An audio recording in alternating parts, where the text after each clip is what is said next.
Abu Abdullah Muhammad ibn Ismoil İmam Buxoriy bobomizni ziyoratiga keldilaringiz. Mehmonlar xabarlaringiz bordir, balkim yo'qdir. Ziyoratgoh 2021-yil 17-fevraldan to'liq va rasman yopilgan edi.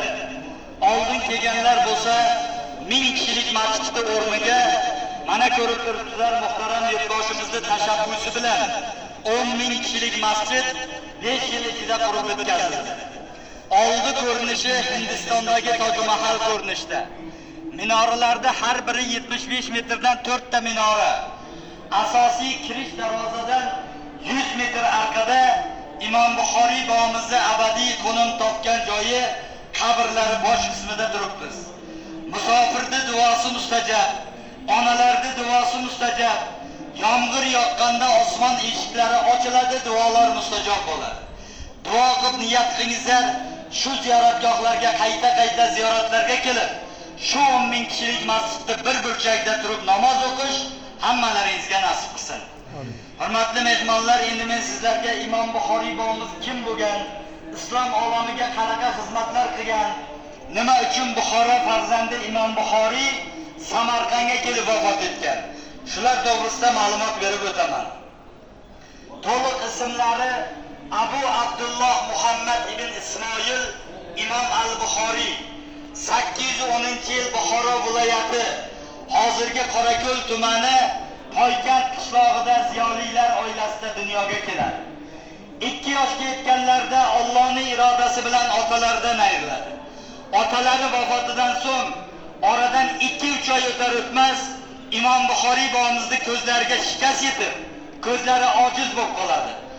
Onalari juda ham oqila, taqvodor, namozxon ayol kishi bo'larkanki, Allohga shak keltirmasdan, iloji boricha erkaklar bir tomonga o'tingizlar, erkaklar bir tomon behijolat turasizlar, chunki begona onalar, ayollar bor. Yuring, sal yuring, akani bu tomonga o'tkazib qo'ysangizlar mayli. Bu tomonga o'tkazib menga bering. Aka, shohibon.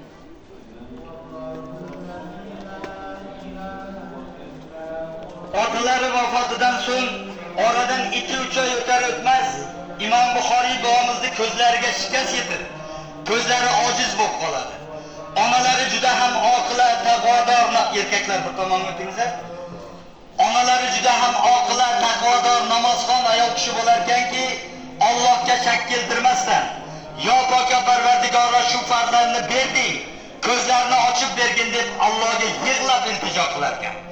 Ana shunday iltijolari 2 yilga cho'zilib ketar ekan, onalari bir kuni tahajjud namozini o'qib, joy namoz ustidan turolmasdan uxlab qolar ekan. Juma kuni tong otarga yaqin payg'ambarimiz bobolari bo'lgan Ibrohim alayhissalom onaizor tushlarga kirib aytar ekan: "Ey onaizor, seni qilgan iltijolaring, toat ibodatlaringni Alloh qabul qildi. O'g'ling Muhammadning ko'z nurini qaytardi" deydi. Onalari tushlariga ishonmas turib qarasa, 4 yoshlik Imom Buxoriy bobomiz bu yorug' dunyoni ko'ryapti. Madrasaga olib borar ekan, 6-7 yoshga yetganlarda qorilik darajasiga yetadi. 8-9 yoshlarda 70 mingdan ziyod hadisni yoddan biladi. Chunki Imom Buxoriy bobomizda Alloh tomonidan berilgan shunchalik o'tkir zehn bo'ladi, bitta kitobni o'qidi degani yodladi u qoladi. Endi mehmonlar bir o'ylab ko'ringizlar. Siz bilan biz bitta surani yodlaymiz desak, 20, 30, 40, 50 marta o'qishimiz kerak. Imom Buxoriy bobomizda unaqa holat kuzatilmagan. Bunga sabab onalari biron marta betahorat yemizmagan. Allah o'rniga ham Qur'on oyatlaridan o'qib uxlatgan ekan. Va nihoyat 16 yoshga yetganlarida Buxoroda bu kishiga ilm beradigan ustoz topilmaydi. Ustozlariga ustozlik qilish darajasiga yetar ekan. O'shanda Dohiliy degan ustozlarning ko'rsatmasiga muvofiq Ahmad ismli akasi va onasini olib Makkaga haj ibodati uchun ketadi. Makkaga borib haj ibodatini amalga oshirgandan so'ng onasi akasi bilan yig'lab xayrlashar ekanki, bundan keyin ko'risha olamizmi yo'qmi? Haqiqatdan 16 yoshlarda ko'rgan akasi va onasi bilan qayta ko'risha olmaydi.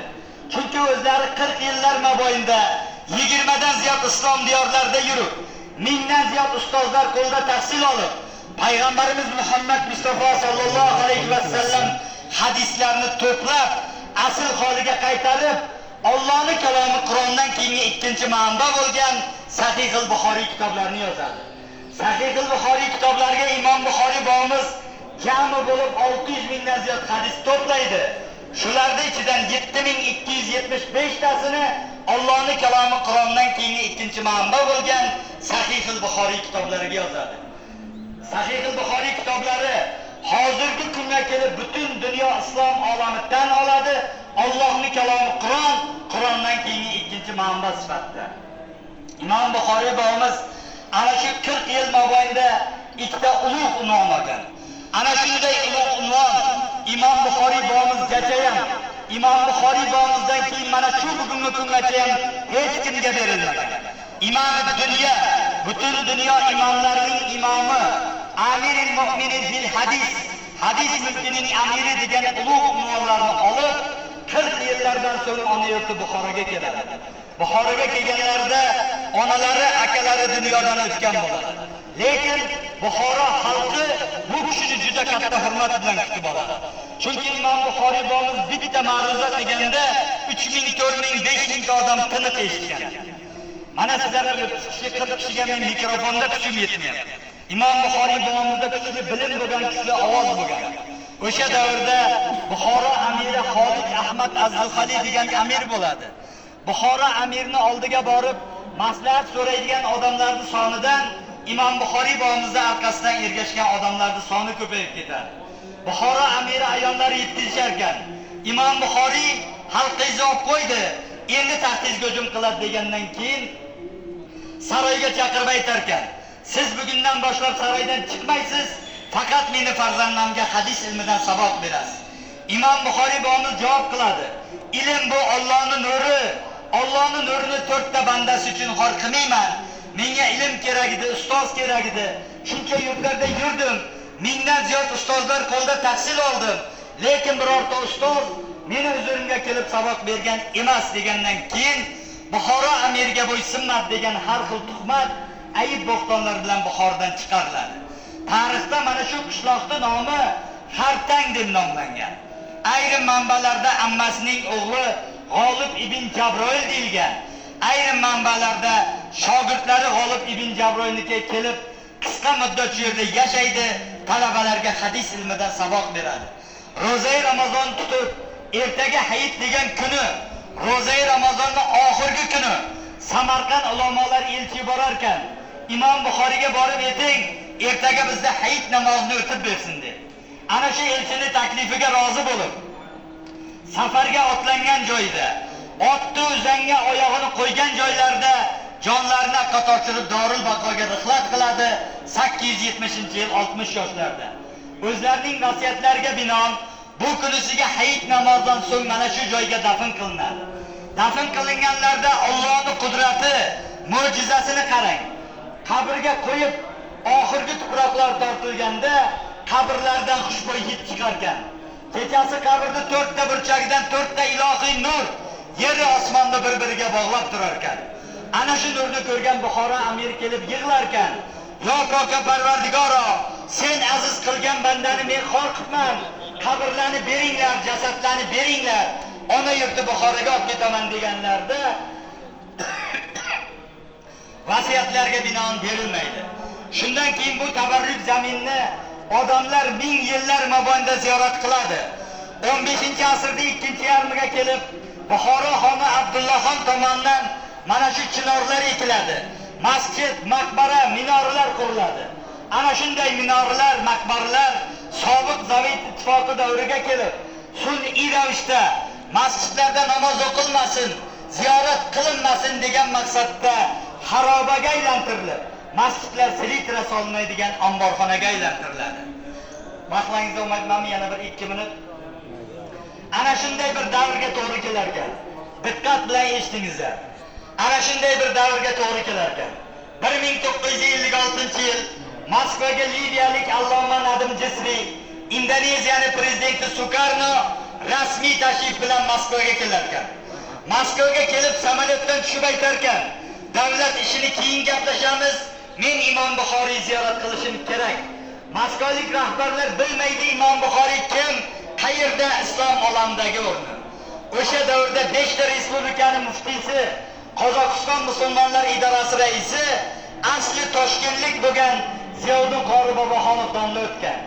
Ana shu domlaga telefon qilsa aytarkan, Samarqanddan 20 kilometr masofa, shunaqa Xartang qishloq shunaqa joyda, lekin biz mehmon kuta olmaymiz derkan. Ta'mirlanglar deb buyurarkanda, Boynangi mehmonni samolyotda olib kelish o'rniga 5 kun ichida Moskvadan Samarqandga poyezd olib kelarkan. 5 kun ichida 20 kilometrga yo'l qilinadi, obod qilinadi. Lekin mehmon xursand bo'ladigan darajada ta'mirlashga vaqt yetmaydi. Yana hiyla ishlatishib kechasi olib kelarkan. Darvozdan kiraverishda oyoq kiyimlarni yechib, emaklab, yig'lab kelarkanda qabr bosh qismi deyilgan mana shu biz turgan joy. Mana shu joyga kelib yarim soatda, 1 soatda chiqib ketadi degan mehmon bu kunisi peshin namozigacha Qur'on to'liq xatm qilar ekan. Turib qarasa atrofchi xaroba. Shunday ulug' zotni xor qilibsizlar. Agar sizlarga kerak bo'lmasa menga beringlar. Norozi bo'lsalaringiz tonnasiga tonna, grammagacha tilla bilan almashamiz deganda Moskvalik rahbarlar sotmoqchi bo'ladi. Ziyoddin Qori domla o paytlarda Ziyoddin Qori domlaning gapini gap deyotgan zamon emas edi. Lekin Ziyoddin Qori domla bitta gapni aytadi. Imom Buxoriy Amr Temurga qaraganda Allohga 1000 bor, million bor yaqin. Diniy olim, shariy olim. U kishini ruhlarini bezovta qilib bo'lmaydi degandan keyin sotish fikri ham to'xtaydi. 1974-yil obod qilinadi.